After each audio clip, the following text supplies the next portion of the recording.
There's a lot of human suffering that comes on the back of some skewed ideas in answer to the question, are we responsible for the emotions of others?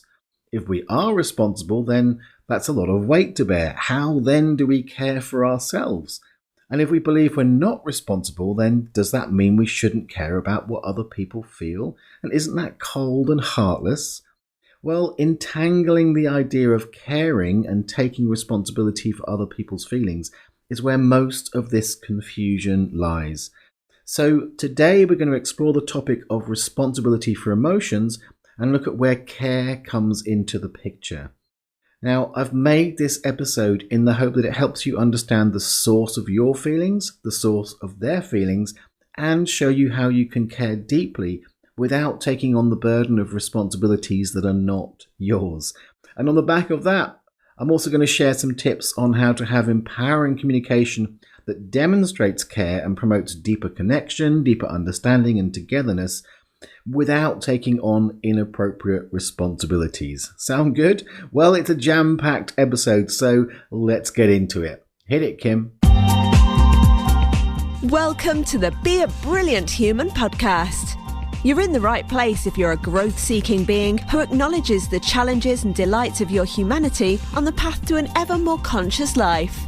If you want to feel inspired to love and accept yourself, to feel free to be and express you in all your brilliance, if you want to truly value yourself and others and feel energized and alive both at home and in the world, then sit back and take a breath as you explore and grow the brilliance of your beautiful human self with your host, the father of non-personal awareness and creator of the MPA process, Joel Young.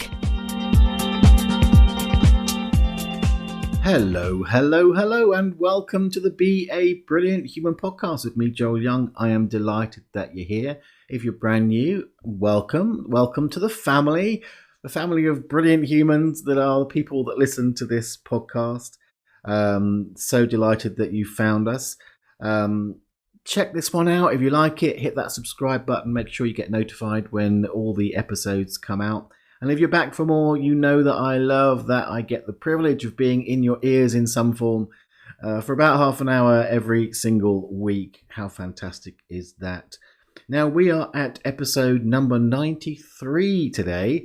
That means that if you want to check out the show notes, you can go to www.beabrillianthuman.com/93.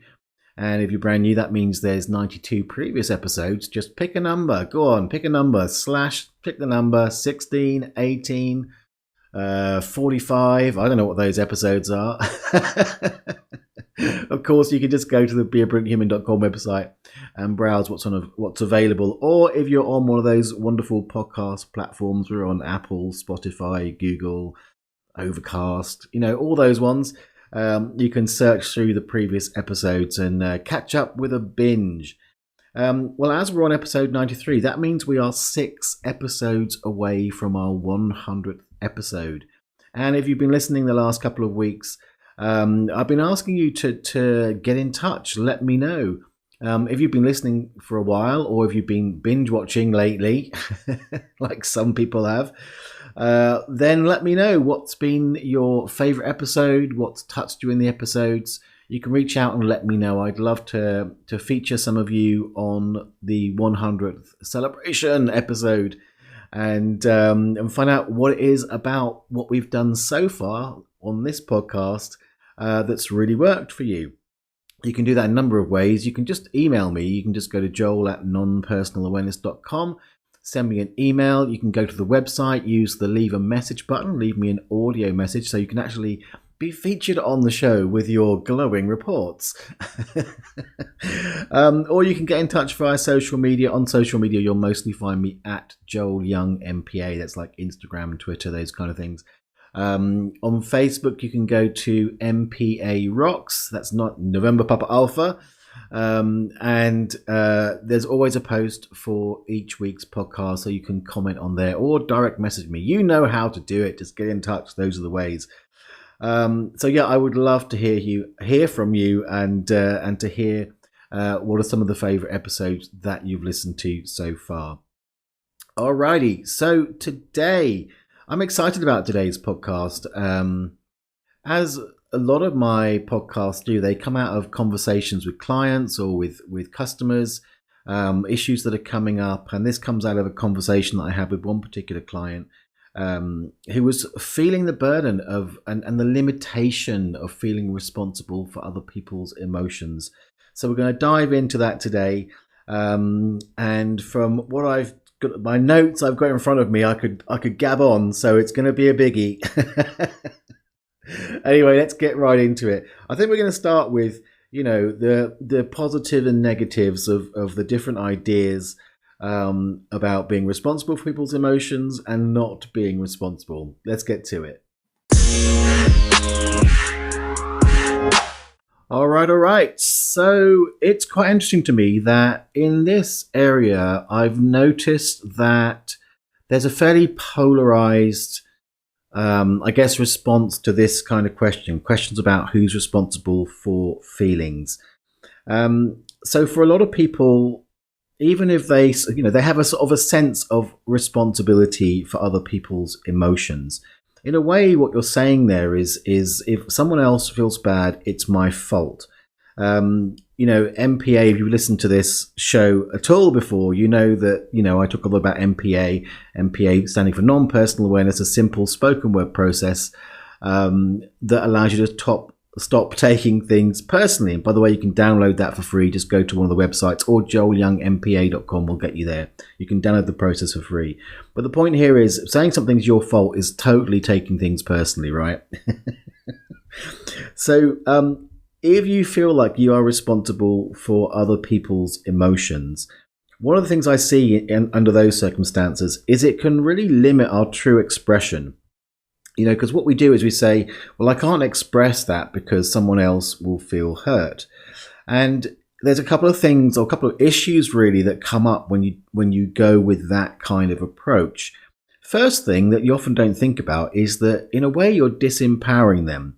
You're assuming their ineptitude at handling their emotions and having a conversation with you about what's going on.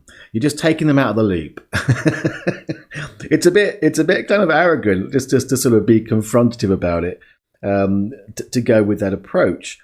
And what people often end up doing, and again, we're going to look at the real ugly underbelly of this, is if you think about it, if you're unwilling to express what you truly feel because it might hurt others, there's a way that you're subtly lying, and in fact, there's kind of an untruth about it. In fact, it is in a form of manipulation. Now, that might be a hard pill to swallow, because the story we tell ourselves, of course, is that, by suppressing ourselves, we don't tell ourselves that in that way. By being kind, we say we're being kind by not sort of expressing how we truly feel so that we don't hurt other people's feelings.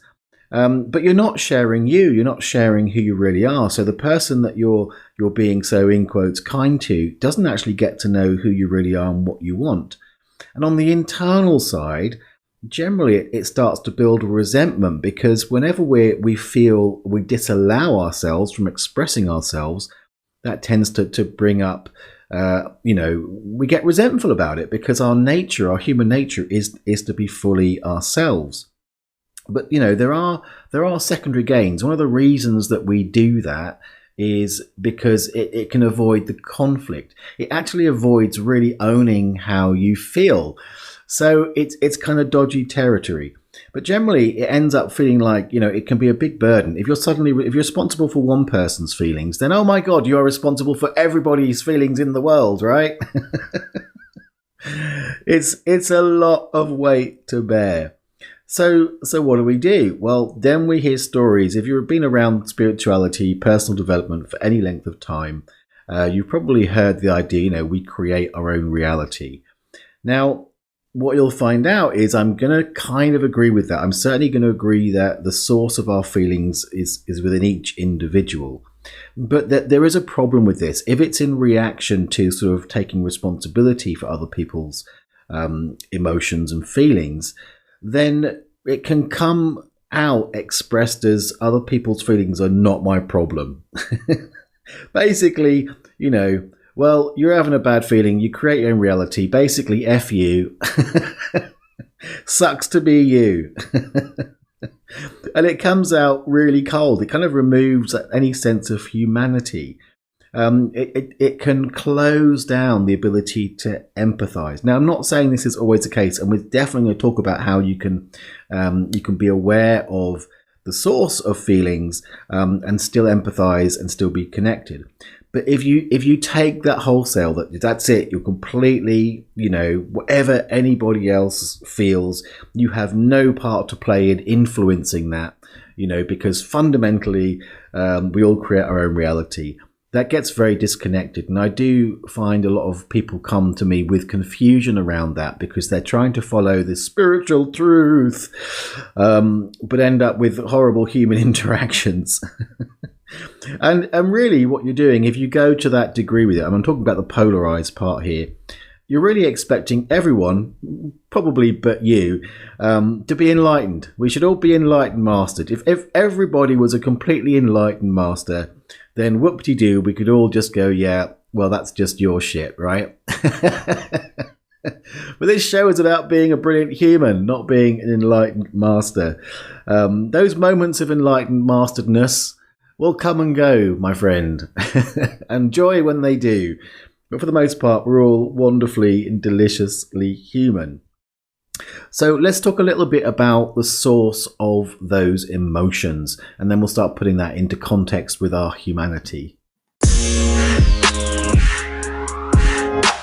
So I've been talking about polarization. I do have an episode on polarization, which I didn't write down the number of, but I will put it in the show notes, which again you can find at beabrillianthuman.com/93 to link to that one. But our society is very predisposed to polarizing issues right now. We're going to one extreme or the other, and it's very either or.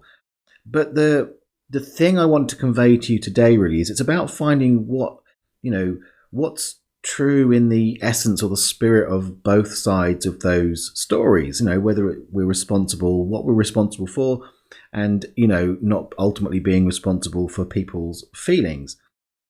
And then being able to communicate in that way is actually, I would consider it a sign of maturity and empowerment, because it's like we're asking, how can we embrace, our connectedness and our humanity? How can we care for each other in a way that doesn't disempower us or disempower them, which the idea that I'm responsible for other people's feelings specifically or their emotions specifically, as I've said, is disempowering to both sides of the equation. So it starts with understanding why I'm saying to you that ultimately, we are all responsible for our own feelings. So to understand that, you need to understand the mechanism of how that works.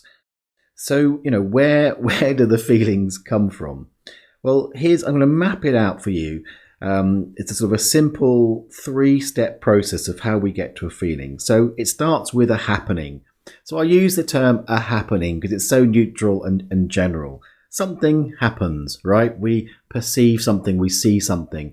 So maybe it's like a facial expression. So you see someone and you're chatting with them and you notice a particular facial expression. That's a happening. So the next stage is we do some kind of interpretation. We give it meaning and then we give it a story. So it may be look like... well, he's looking at me funny. You're interpreting the shapes on the face to be, that's a funny look. He's looking at me funny. What does that mean? Well, the meaning of that is that mean, and then you choose a meaning, usually from your conditioning, from the mood you're in at the time. So many factors go into the meanings we give things, from habit, from our childhood, all these places. Maybe that meaning you give those particular shapes on his face. You've got it looking at me funny. Funny means he's judging me. So that's the meaning. So that face means he's judging me. And then we usually embellish that with a story. We go through our head, what's he judging me about? Well, he thinks I'm incompetent. He's thinking I'm rubbish, whatever the story is, but a story gets built around it. And as the story builds, and this happens like in a flash, that is aligned with or elicits a certain feelings. Maybe that makes you feel angry. And then what do we say? He made me feel angry. He looked at me funny, that I feel angry. His look made me feel angry. But the truth of it is that you've interpreted his look, you've given it a meaning and a story, and the story has generated the feeling of anger, right? So ultimately, he is not responsible for the feeling or the emotion itself. So that's where, if you then take that and go, right, so he's got nothing to do with it. Well, we'll get to how he may have something to do with it. But that's the ultimate. And I think there's a real power in deeply understanding that mechanism. In fact, when you understand it, you can use it in both directions. So firstly, internally, if you have a feeling that is just not good, you can ask yourself, you can go backwards from the feeling. What story am I telling myself? What meaning am I giving this situation? What interpretation have I given this situation or this happening that is causing me to have this feeling? Now, that's a really empowered thing to do. We live by stories, and ultimately, if you want to go to the kind of hardcore spiritual truth, nobody has a clue what's going on anyway. We have to give everything meanings. I'm always a fan of saying, if you're going to give it a story, give it a good one. By good one, I mean, you might as well give it a story that feels good, or at least aligned in some way. But so you can use this kind of map of how we generate feelings to check yourself, because then if you go, well, the meaning and story and interpretation I'm giving this is really making me feel stressed out, stuck, sad, angry, aggressive, whatever it is, then you can ask, well, is that an aligned feeling? Because sometimes they are. But if it's not working for you, then how else could you interpret it? What other meaning could be there? Then you're getting into a place where you can begin to have a dialogue that allows you to move out of a potentially stuck feeling into something that is more empowered or feels better to you. And we can also use this in terms of how we interact with others, because when you understand that's not only happening in you, that's happening in other people.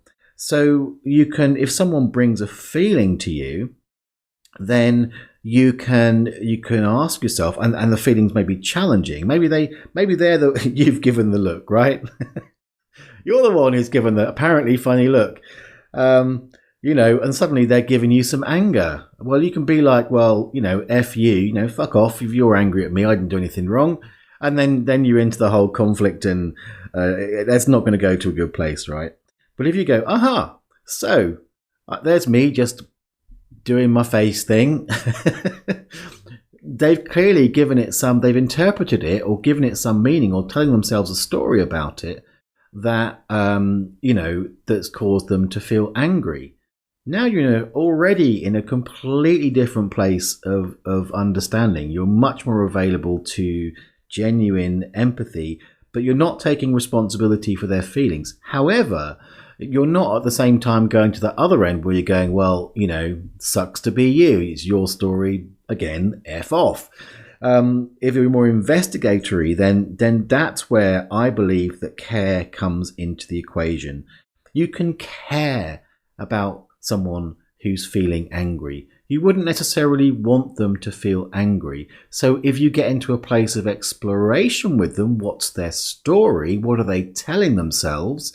In that case, then you're showing care, because, if you can explore it, chances are, just as I've just described how you can do within yourself, you can help get to some clarity, help get to some sense of understanding. And, if that face you made doesn't mean you're judging them and thinking they're incompetent, you can have a conversation about it, which is a whole different world. So in a sense, the responsibility, the responsibility of care is not the care that says, well, and I should always be vigilant about my facial expressions with this person, because if I slightly do one that's not going to trigger off a crappy story in them, then I hurt their feelings. So my face is a weapon. But you can understand, but you can care that if they're in a place where they're feeling bad in some way, then the caring is the investigation, not the taking responsibility. And you can have a sense of responsibility of care, but put it into that investigation.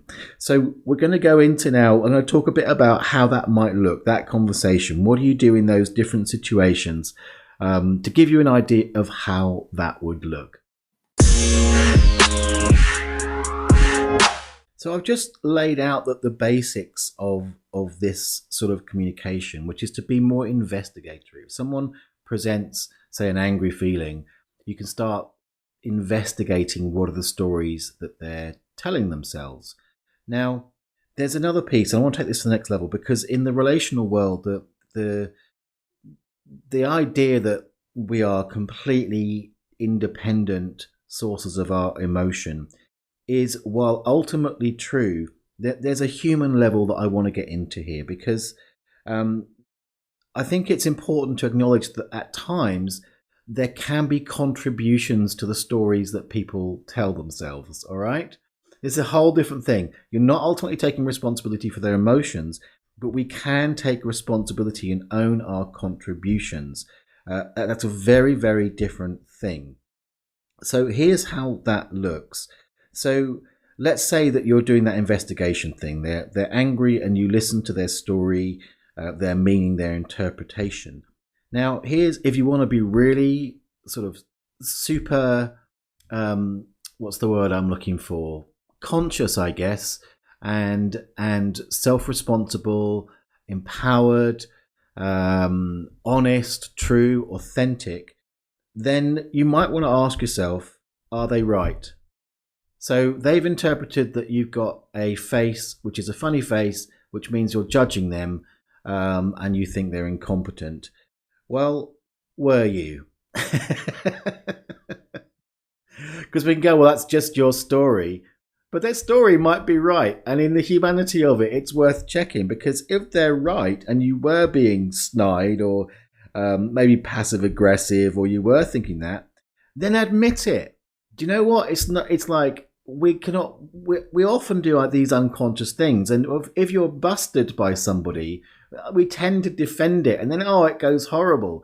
But if you go, oh my God, you're right. You might not even have been aware of it. I was judging you, you know? Oh God, that's a whole different world, you know. Then you can dialogue and explore, why was I judging you? Then you can look at what you were telling yourself.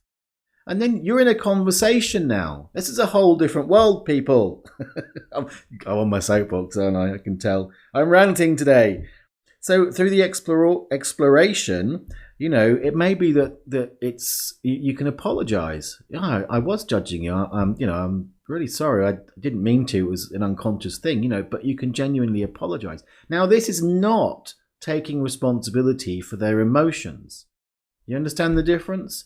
You're not saying I caused your emotion, but you are saying I can see how I, contributed to it, because you could have been being judgmental and snide, and they may not have had that story about it, right? They may have a different story. Oh, bless them, they're judging me. Smiley face. So you're not responsible for their emotions, but you were certainly a contributing factor. And you know what? They busted you. That's a great thing all round. And you can validate them. Do you know what? You were spot on. On this occasion, your story matched my reality when I'm actually get honest with myself. So that's one side of it. They could be right.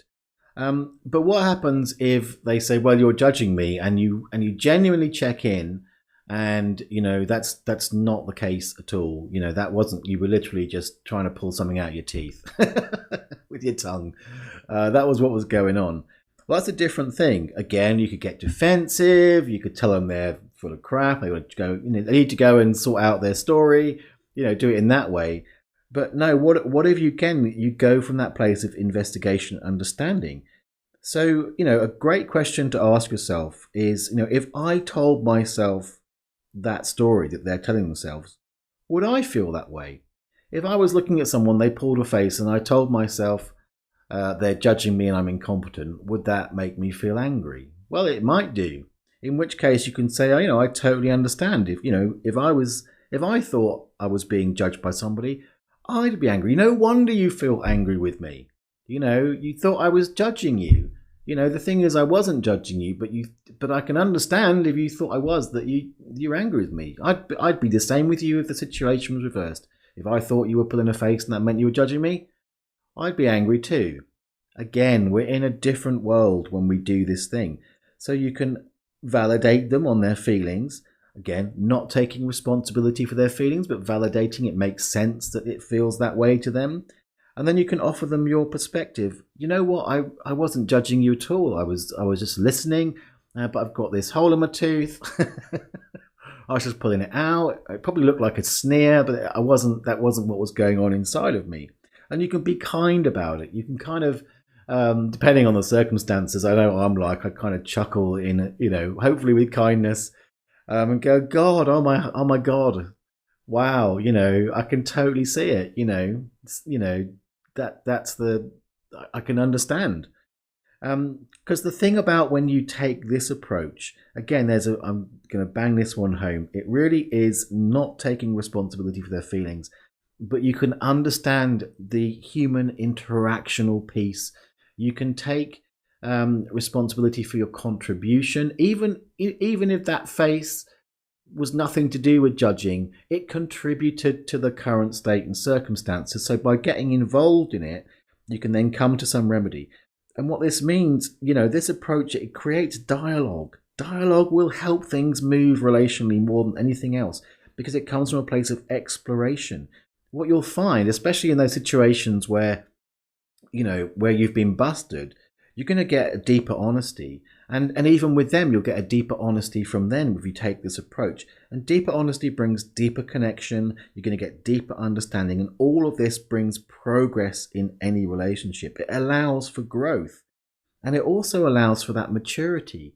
Because when you're in a relationship with somebody, whether it's your sort of deepest personal relationships or even at work, when you get to that understanding, you start to learn, these are the kind of stories that they tell themselves. These are the kind of stories I tell myself. So that's why at certain times, especially under stress, we tend to go to these stories. But when we both know that, we can kind of both smile and go, yeah, you've got that story going. Oh yeah, so I have. It just allows things to run a lot smoother. This is maturity, and it brings togetherness. When you start exploring with somebody in a way that doesn't put fault anywhere. It's not their fault they're telling themselves that story. If someone's telling themselves a crappy story and feeling bad about it, it's not because they think to themselves, I know what I'll do. I'll tell myself a crappy story, then I can feel bad and shout at them. They're doing it at some level from an unconscious state. Even if they've done a ton of work on themselves, even if they've listened to this podcast, we all do it at some point. But in the exploration of it, in that deep understanding of where the feelings come from, that there's those stories, interpretations, and meanings that are given, when you explore those and ultimately find better ones, you're working together. You're bringing yourself into a space of togetherness. That's why I am so passionate about this topic. It really is something which I think if you can take this away and really let it in today, then it's going to make a massive difference to your relationships across the board. So before we bring this episode to a close, I want to really highlight something which you will have heard me say if you've been listening a lot to this program. In fact, one of the early episodes really bangs on about this. I will find it. I'm not prepared today, not for the related episodes, but I will put it in the show notes. But it's to remember your humanity in the learning process of this. This kind of thing is going to take allowance from you, allowance of yourself and allowance of others around you. And it's something that's going to take practice. It's unlikely, and I'm not saying it's impossible, but it's unlikely that if this information is new for you or has reminded you of something, that you're instantly going to become like super ninja with this stuff overnight. It takes a bit of commitment to practicing it. And it takes the allowance of you to fumble around with it and to get it wrong and to maybe start with good intentions but end up in a fight, right? That's the humanity of it. And I think if you can hold that mindset around this in your sort of commitment to sort of having more mature exploratory experiences with people where you don't disempower them by feeling like you're responsible for their emotions, you become more honest and open about how you feel, more willing to admit your contribution and explore different ways of moving forward with people. That takes practice and allowance. It may be messy at times, but if you do that, I promise you, it's going to really up-level your sense of connection and togetherness with all the people in your life. All right, I think that's it. I'm going to get off my soapbox now. I packed it in at a high speed. I think I did it in quicker time than I thought I was going to do. But I hope you enjoyed it. I hope you got something from it. Let me know. Reach out. I'd love to know. Maybe this is your favorite episode of the first 100. Reach out and let me know. Again, you can do that if you go to the show notes, www.beabrillianthuman.com/93. There's a button on every page across that website that says leave a message. Just leave me a message if you're willing to go. It's a voice message, so you can just say, hey, Joel, I loved episode blah, blah, blah. This is why. Then you may appear in the show. Or again, you can get in contact via social media or by an email, joel@nonpersonalawareness.com. And just let me know. Reach out. I would absolutely love to hear from you. And if you like what you've heard today, make sure if you haven't already, subscribe. You haven't subscribed yet? I'm shocked. Hit that subscribe button now and make sure you tell someone about it. Do you know people that have this issue? Say, look, there's this great show called the Be a Brilliant Human podcast with Joel Young. Tell them they can find it on all the various platforms, or give them the website address and say, go check it out. I think you're going to love it. That's one of the best ways to spread the word. And also the whole iTunes thing, you can leave a review there. I would love that to get a review from you. An honest review with 5 stars, obviously. No, just an honest review. Whatever feels good to you, that'd be fantastic. Right, that's me. That's a wrap. I think we're done for today. I'm going to see you next week. Have a fantastic, already the middle of July. Oh, my God. I'll see you next time. All that remains is to cue the moo.